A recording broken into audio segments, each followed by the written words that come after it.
सुप्रभात बच्चों, Shri Kheteshwar English academy की यूट्यूब चैनल पर आप सभी का हिंदी की कक्षा में स्वागत है। और हम पढ़ रहे हैं कक्षा 9 के अंतर्गत क्षितिज भाग 2 में पद्यखंड में संकलित अध्याय 4 माखनलाल चतुर्वेदी। माखनलाल चतुर्वेदी के द्वारा लिखी गई कविता कैदी और कोकिला आज हम पढ़ेंगे। तो चलिए सबसे पहले माखनलाल चतुर्वेदी का जीवन परिचय जान लेते हैं। माखनलाल चतुर्वेदी का जन्म मध्य प्रदेश के होशंगाबाद जिले के बाबई ग्राम में हुआ था और इनका जन्म 1889 ईस्वी में और इनकी मृत्यु 1968 ईस्वी में हुई थी। 16 वर्ष की अवस्था में ही वे शिक्षक बन गए थे और फिर इन्होंने अध्यापन का कार्य छोड़कर प्रभा नामक पत्रिका का संपादन शुरू कर दिया था। और वे एक देशभक्त होने के साथ साथ प्रखर पत्रकार भी थे और उन्होंने कर्मवीर, प्रताप जैसे पत्रों का संपादन भी किया था। तो उन्होंने बहुत सारी काव्य रचनाएं लिखी हैं और काव्य रचनाओं के कारण भी साहित्य के क्षेत्र में उनको जाना जाता है। इनकी जो काव्य रचनाएं हैं उनमें हिम तरंगिणी, हिम किरीटिनी, वेणु लोक गूंजे धरा और साहित्य देवता आदि प्रमुख हैं। और इसके साथ ही उनको बहुत से राष्ट्रीय पुरस्कारों से सम्मानित भी किया जा चुका है, जिसमें उनको पद्म भूषण और साहित्य अकादमी पुरस्कार से भी सम्मानित किया जा चुका है। तो जो माखनलाल चतुर्वेदी हैं, माखनलाल चतुर्वेदी की कविताओं से भी पता चलता है कि उनके मन में देश के प्रति, मातृभूमि के प्रति अनुराग था। एक राष्ट्रीय भावना उनके मन में थी, देश प्रेम की भावना से परिपूर्ण थे वे। तो उनमें जो उनकी स्वतंत्रता की चेतना के साथ में अपने देश के लिए त्याग और बलिदान कर देने की भावना के कारण ही इनको एक भारतीय आत्मा नाम मिला है। ठीक है, तो एक भारतीय आत्मा के नाम से जाने जाते हैं विख्यात कवि माखनलाल चतुर्वेदी। माखनलाल चतुर्वेदी ने इसी उपनाम से कविताएं भी लिखी है और उन्होंने स्वतंत्रता आंदोलनों में भी भाग लिया था। इस दौरान कई बार उन्हें जेल की यात्रा भी करनी पड़ी, वे कई बार जेल भी गए थे। तो उन्होंने भक्ति, प्रेम और प्रकृति संबंधी बहुत सारी कविताएं लिखी हैं। इसके साथ ही उन्होंने अपनी कविताओं में जो परंपरागत छंदबद्धता है उसके अनुकूल ही काव्य रचना की है। और इनकी कविताओं में शिल्प की अपेक्षा हमको भावों का सौंदर्य देखने के लिए अधिक मिलता है। तो यहाँ पर हम जिस कविता की बात कर रहे हैं वह है कैदी और कोकिला। कैदी और कोकिला कविता में ब्रितानी उपनिवेश के शोषण का बारीक विश्लेषण किया गया है। और ये जो कविता है ये जिस समय भारत अंग्रेजों का गुलाम था, ठीक है, ब्रितानी शासन था यहाँ पर, तो भारतीय स्वाधीनता सेनानियों के साथ जेल में किए गए दुर्व्यवहार और यातनाओं को बहुत ही मार्मिक ढंग से इस कविता में प्रस्तुत किया गया है। कवि ने जेल में, कवि स्वयं जैसे बताया गया था कि स्वतंत्रता आंदोलन के दौरान जेल जा चुके थे, तो कवि स्वयं जेल में हैं और जेल में रहते हुए उन्हें अपना जीवन बिल्कुल नीरस लगता है, एकाकी लगता है। तो कवि बहुत ही निराश और उदास हैं। और ये जो कविता है इसमें तो उन्होंने कोकिल अर्थात कोयल के माध्यम से, कोयल मधुर गीत गाती है और सभी लोग उसे बहुत पसंद करते हैं। तो कवि ने यहाँ पर कोयल के माध्यम से अपने मन का दुख, असंतोष और ब्रितानी शासन के प्रति अपने आक्रोश को व्यक्त करते हुए कवि कह रहे हैं कि हे कोकिल, यह समय जो है मधुर गीत गाने का नहीं है बल्कि मुक्ति का, स्वतंत्रता का गीत गाने का ये समय है। तो कवि को ऐसा लगता है कि कोयल जो है वो पूरे देश को एक कारागार के रूप में, एक जेल के रूप में देखने लगी है और इसीलिए शायद आधी रात को अचानक से चीख पड़ी है। तो हुए कवि अपने मन के भावों को इस कविता में प्रस्तुत कर रहे हैं। तो चलिए हम पढ़ते हैं कैदी और कोकिला नामक कविता माखनलाल चतुर्वेदी द्वारा लिखी गई है।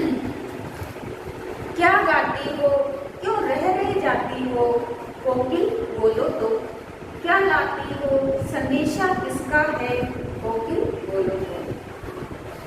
जिस समय भारत अंग्रेजों का गुलाम था, उस समय अंग्रेजों के द्वारा भारतीयों पर बहुत से अत्याचार किए जाते थे, शोषण होता था उनको आंदोलन करने के कारण से जेलों में कैद कर दिया जाता था। स्वतंत्रता सेनानियों के साथ में बहुत ही बुरा सलूक किया जाता था।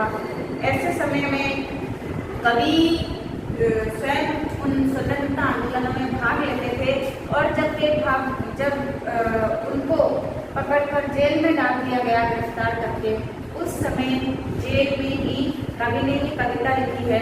तो जेल में बैठा हुआ आधी रात के समय कवि जब एकाकी है, उदास है, उस समय अचानक से उसको कोयल की चीख सुनाई पड़ती है और कोयल की चीख सुन करके कवि एकदम आहत हो जाता है। देखिए, वैसे तो कोयल जब गाती है तो सबके मन को सुकून देती है, सबको आनंद पहुंचाती है, पूरे माहौल को प्रसन्नता से भर देती है, उल्लास से भर देती है।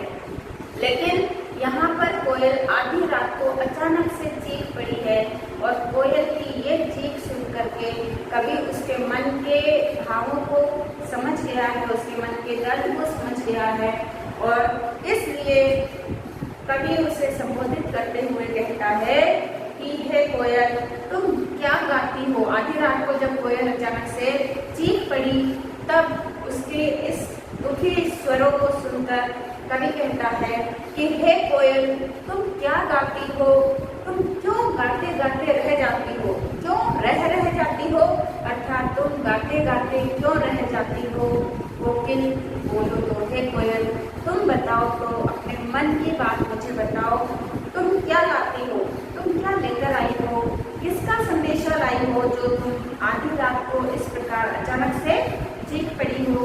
हे कोयल, मुझे बताओ तो।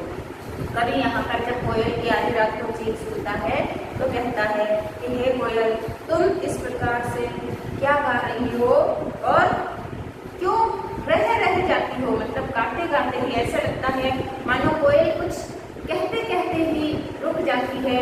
और तब कवि कहते हैं कि तुम क्यों क्या गाती हो, क्यों रह जाती हो, अर्थात गाते गाते क्यों रुक जाती हो। हे कोयल, बताओ तो, किसका संदेशा लेकर आई हो। हे कोकिल, तुम अपने मन की बात मुझे बताओ। ऊंची काली दीवारों के घेरे में, डाकू चोरों बटमारों के डेरे में, जीने को देते नहीं पेट भर खाना, मरने भी देते नहीं तड़प रह जाना। कवि क्या कहते हैं, जिस जेल में, जिस कोठरी में वे कैद हैं, अब वहाँ का माहौल कैसा है और उनके साथ वहाँ पर कैसा व्यवहार हो रहा है, कैसा सुलूक उनके साथ किया जा रहा है। तो कवि इसके बारे में बताते हैं कि वे वहाँ पर, कवि वहाँ पर ऊंची ऊंची काली दीवारों के घेरे में है, मतलब कि वे जेल की जिस कोठरी में है उसकी दीवारें बहुत ऊंची ऊंची है और काली है, बहुत गहरी है, अंधेरी कोठरी है। काली है मतलब अंधेरी कोठरी है, अंधेरा है वहाँ पर और बहुत ऊंची ऊंची दीवारों का घेरा बना हुआ है। और वहाँ पर भी वे स्वतंत्रता सेनानी है, तो स्वतंत्रता सेनानी को उसका पूरा सम्मान मिलना चाहिए, चाहे वे जेल में भी क्यों ना हो। लेकिन यहाँ पर अंग्रेजों के द्वारा स्वतंत्रता सेनानियों को जब जेल में इस प्रकार से डाकू चोरों बटमारों के साथ में रखा जाता है तो उनका मन जो है वो बहुत ही आहत हो जाता है। इसलिए वे कहते हैं कि इन ऊंची ऊंची काली काली बड़ी बड़ी ऊंची ऊंची दीवारों के अंधेरे घेरे की कोठरी में यहाँ पर हमें डाकू लुटेरे चोरों बटमारों के डेरे के साथ में, मतलब बटमारों के साथ में, बटमारे कौन होते हैं, लुटेरे होते हैं, ठीक है। तो ऐसे अपराधियों के साथ में हमें यहाँ रखा जाता है और जीने को देते नहीं पेट भर खाना।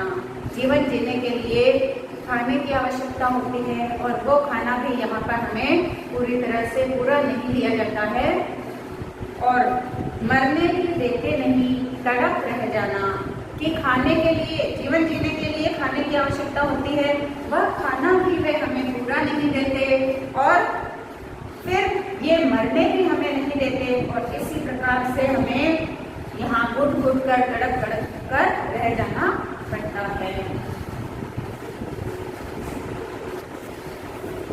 इस प्रकार कवि कहते हैं कि यहाँ पर हमें जीने के लिए भरपेट खाना नहीं दिया जाता और मरने भी नहीं दिया जाता, तो इसी तरीके से हमें यहाँ पर तड़प कर रह जाना पड़ता है। जीवन पर अब दिन रात कड़ा पहरा है, शासन है या तंग का प्रभाव गहरा है।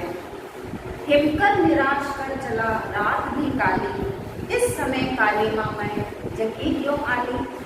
कवि यहाँ कहते हैं कि हमारे जीवन पर यहाँ पर रात दिन कड़ा पहरा है, मतलब हमारे लिए यहाँ पर अपराधियों की भांति यहाँ हमारे लिए पहरेदारों को बैठा दिया गया है। तो हमारे जीवन पर रात दिन यहाँ पर पहरेदारों द्वारा कड़ा पहरा दिया जाता है और शासन है या तंग का प्रभाव गहरा, कि ये अंग्रेजी शासन है, ये समझ नहीं आता कि ये सच में अंग्रेजी शासन है या इस तंग अर्थात अंधेरे का, इस अंधकार का ही कोई गहरा प्रभाव है।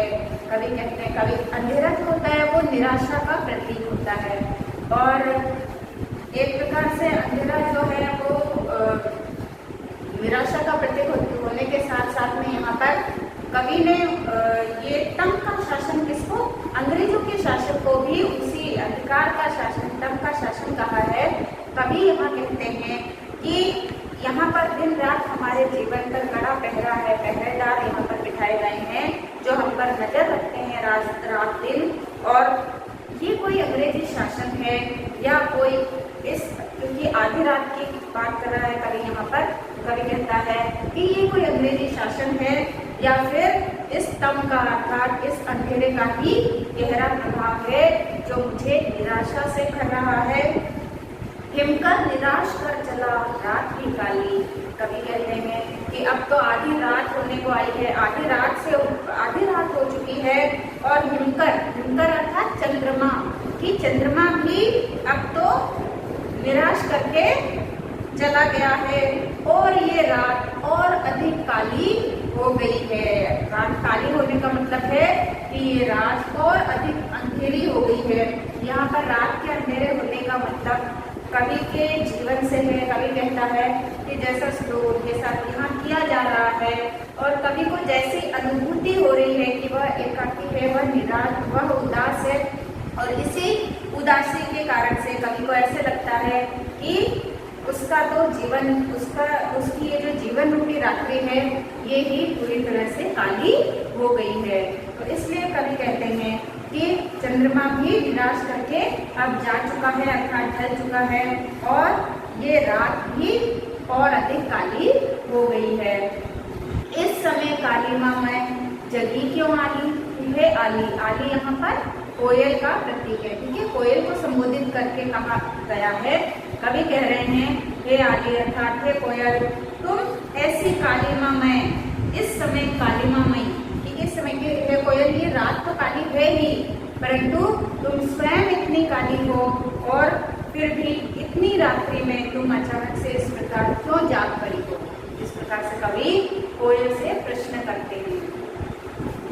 क्यों भूख पड़ी वेदना बोझ वाली सी, कोकिल बोलो तो। कवि क्या कह रहे हैं कि क्यों भूख पड़ी, भूख का अर्थ क्या होता है, भूख का अर्थ होता है दर्द भरी आह, ठीक है, वेदना से भरी हुई चीख, वेदना से भरी हुई आह, मतलब करुण पुकार जो होती है उसे कहते हैं आह।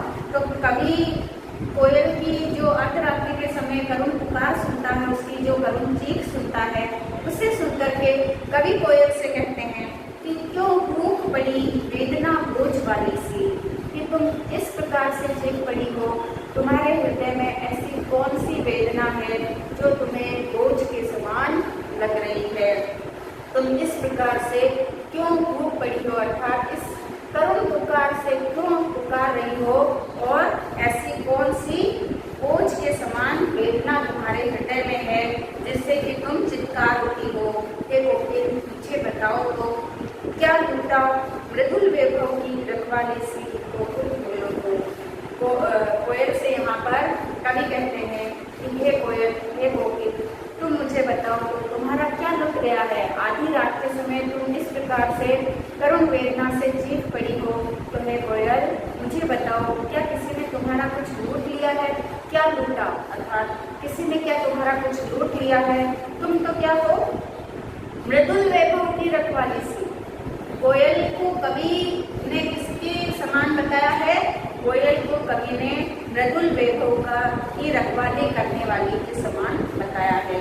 तो मृदुल वैभव की रखवाली कैसे कि जो कोयल है वह तो क्या करती है, वह वातावरण में एक नयापन लाती है, वातावरण में उल्लास करती है, वह वसंत के वैभव की रक्षा करती है। तो इसलिए कवि ने यहाँ पर कोयल को क्या कहा है, कोयल को यहाँ पर मृदुल वैभव की, क्योंकि कोयल की वाणी में बड़ी मीठी और बड़ी कोमल है और उसकी ये जो कोमल वाणी है ये उसके लिए वैभव के समान है। वैभव का अर्थ होता है सुख समृद्धि, ठीक है। तो कवि कहता है कि हे कोयल तुम्हारा क्या लुट गया, तुम तो स्वयं मृदुल वैभव की सुख समृद्धि की रखवाली करने वाली हो। तो हे कोकिल बताओ तो तुम आधी रात को इस प्रकार क्यों चीख पड़ी हो। क्या हुई बावली अर्धरात्रि को चीखी। कोकिल बोलो तो किस दावानल की ज्वालाएं में दिखी। कोकिल बोलो तो कवि यहाँ पर उससे प्रश्न करते हुए कहते हैं कि हे कोकिल क्या तुम बावली हो गई हो, क्या तुम पगला गई हो। हे कोयल जो तुम इस प्रकार आधी रात को चीख पड़ी हो, अर्धरात्रि को चीखी कि हे कोयल क्या तुम पगला गई हो जो तुम इस प्रकार अर्धरात्रि में आधी रात में चीख पड़ी हो। क्या तुमने कोई दावानल तुमने कोई जंगल की ज्वालाएं देख ली है। दावानल मतलब होता है दाव का मतलब होता है जंगल और अनल अर्थात अग्नि। तो जो जंगल में या वन में लगने वाली जो अग्नि होती है उसे कहते हैं दावानल। और यहाँ पर कवि प्रश्न करता है कोयल से कि जिस प्रकार से तुम करुण वेदना में चीख उठी हो, पुकार उठी हो, क्या तुमने वन में कहीं जंगल में आग की ज्वालाएं देख ली है, लपटें देख ली है कि तुम इस प्रकार से चीख पड़ी हो। कवि यहाँ पर कोयल से इस प्रकार प्रश्न कर रहे हैं कि क्या जंगल में कहीं कोई आग लग गई है, तुमने जंगल में उठती हुई कोई लपटें देख ली है जो तुम इस प्रकार से फूट पड़ी हो। क्या देख न सकती जंजीरों का गहना, हथकड़ियाँ क्यों यह ब्रिटिश राज का गहना। यहाँ पर कवि क्या कहते हैं कि क्या तुम खुद देख नहीं सकती हो ये जंजीरों का गहना। वहाँ पर किस प्रकार से स्वतंत्रता सेनानियों को रखा जाता था, उनके साथ व्यवहार किया जाता था, इन पंक्तियों से हमें पता चलता है कि कवि को जंजीरों से कवि को बांध दिया गया है। और कवि को ये जंजीरें भी किसके समान लगती है, ये जंजीरें भी गहनों के समान लगती है, क्योंकि वे अपने देश की खातिर उन्होंने इन जंजीरों को हाथ में पहना है। तो कवि यहाँ कहते हैं कि क्या तुम देख नहीं सकती इन जंजीरों का गहना। जंजीर वो जो कवि को ब्रिटिश शासन में जेल में पहनाई गई हैं। ये हथकड़ियाँ क्यों कि नहीं, ये हथकड़ियाँ नहीं हैं, ये जंजीरें नहीं हैं, बल्कि ये ब्रिटिश राज का, ब्रिटिश शासन का गहना है जो हमें पहनाया गया है। मतलब कि कवि को इस बात का भी गर्व है कि जिन हथकड़ियों को कवि को कैदी बनाने के लिए वहाँ पर पहनाया गया है, कवि ने देश की रक्षा के लिए जहाँ पर ये यातनाएं सहन की है, इसलिए कवि को ऐसा लगता है कि ये कोई साधारण हथकड़ियाँ नहीं, बल्कि ये ब्रिटिश राज की तरफ से पुरस्कार के रूप में उनको पहनाए गए गहने हैं। तो इसलिए वे कहते हैं कि क्या तुम देख नहीं सकती हमारे हाथों में ब्रिटिश शासन के ये गहने। कोल्हू का चर्रक चूक जीवन की तान, गिट्टी पर अंगुलियों ने लिखे गान। यहाँ पर कवि क्या कहते हैं कि दिन रात उनसे वहाँ पर मतलब उनको केवल कैदी बनाकर ही नहीं रखा जाता, बल्कि दिन रात उनसे वहाँ कड़ी मेहनत करवाई जाती है। कोल्हू के बेल के समान उनसे वहाँ पर जुआ खिंचवाया जाता है। तो यहाँ पर कवि कह रहे हैं कि दिन रात कोल्हू का चरकचू, कि वहाँ पर उनसे कोल्हू के बेल के समान जो जुआ खिंचवाया जाता है। ठीक है, बैल जो होता है अपने कंधे पर जुआ रख करके, मतलब लकड़ी का बना जो होता है उसको रख करके, और जिस प्रकार से तेल निकालने के लिए उस थाली के चारों तरफ घूमता है, तो जब वो घूमता है तो उसमें से आवाज आती है ना, चरकचू चरकचू, उस कोल्हू में से आवाज आती है। तो कवि कहते हैं कि ये कोल्हू की चरकचू नहीं, बल्कि ये तो मेरे इस जीवन की तान है, जीवन की मधुर लय है, तान है, संगीत है। और गिट्टी पर अंगुलियों ने लिखे गान है, ये गिट्टियों पर लिखे हुए अंगुलियों के द्वारा गिट्टी पर लिखे गए ये स्वतंत्रता के मधुर गीत हैं। हूँ मोट खींचता लगा पेट पर जुआ, कि मैं क्या कर रहा हूँ, मैं कोल्हू के बेल की ही तरह अपने पेट पर जुआ, अर्थात उस मोटे रस्से को बांधकर, जुआ का होता है मोटा रस्सा, जिसे बांधकर मैं क्या कर रहा हूँ, मोट खींच रहा हूँ। मोट मतलब कुएं से पानी निकालने के लिए जो एक चमड़े से बना हुआ बर्तन होता है। ठीक है, तो बैलों से ये काम भी किया जाता था पहले, पानी भरने के लिए मोटे रस्से से उनको बांध करके और फिर कुएं से वो मोट निकाला जाता था जिसमें पानी भरा जाता था। तो यहाँ पर भी ये काम जो है वो कवि द्वारा करवाया जा रहा है, जो स्वतंत्रता सेनानी जेल में कैद हैं उनके द्वारा करवाया जा रहा है। तो कवि कहते हैं, कवि इसके माध्यम से ये बताना चाहते हैं कि जेल में उनको क्या क्या यातनाएं सहनी पड़ी। तो वे कहते हैं कि मैं अपने पेट पर मोटा जुआ बांध करके, मतलब मोटा रस्सा बांध करके, और मतलब मोटी लकड़ी जिस प्रकार से बेल के कंधे पर रखी जाती है, तो उसी को रख करके और मैं दिन रात मोट खींच रहा हूँ, अर्थात उस पानी को भरने के लिए उस मोट को, अर्थात उस पानी को बाहर निकाल रहा हूँ। तो ऐसा करने पर कवि कहते हैं कि मुझे ऐसा लगता है कि मैं कोई साधारण पानी नहीं निकाल रहा हूँ, बल्कि क्या कर रहा हूँ, खाली करता हूँ ब्रिटिश अकड़ का कुआं, कि मैं तो इस प्रकार से जो ब्रिटिश शासन की अकड़ का, अहंकार का जो कुआं है उसे धीरे धीरे से खाली करता जा रहा हूँ। इस दिन में करुणा क्यों जगे रुलाने वाली, इसलिए रात में गजब ढा रही आली। कवि यहाँ पर कहते हैं कि शायद तुम अपने इस रुदन को, अपने इस करुण स्वर को, गीत को किसी को सुनाना नहीं चाहती, और इसीलिए शायद तुम ये जो रुलाने वाली वेदना है इसी के साथ आधी रात्रि को तुम भूख पड़ी हो। तो हे कोयल, तुम इस रात में इस प्रकार करुण स्वर में क्यों चीख पड़ी हो।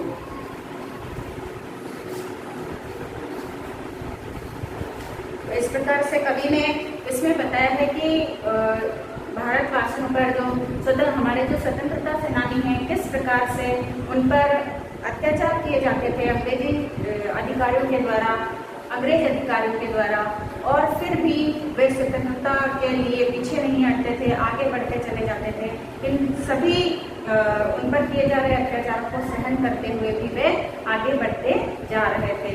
तो यहाँ पर कवि ने कोयल की कूक के द्वारा, कोयल की इस वेदना के द्वारा ये बता दिया है कि अंग्रेजों के अत्याचार से वहाँ पर सब कोई पीड़ित थे, चाहे वह इंसान थे, चाहे वह पक्षी थे या कोई भी प्राणी हो, वे सभी उस समय ऐसे लगता था मानो सभी भारतवासी अंग्रेजों के ऐसे अत्याचारों से पीड़ित थे, और उनसे मुक्त कराने के लिए ही कवि ने आह्वान किया है। तो आज हम यहीं तक पढ़ेंगे, इस कविता को अगले वीडियो में हम पूरा करेंगे। तो जितना आपको पढ़ाया गया है उतना आप ध्यान से सुनिएगा और इसको समझने की कोशिश कीजिएगा। आज की कक्षा का समापन हम यही करते हैं। आपका दिन शुभ हो। धन्यवाद।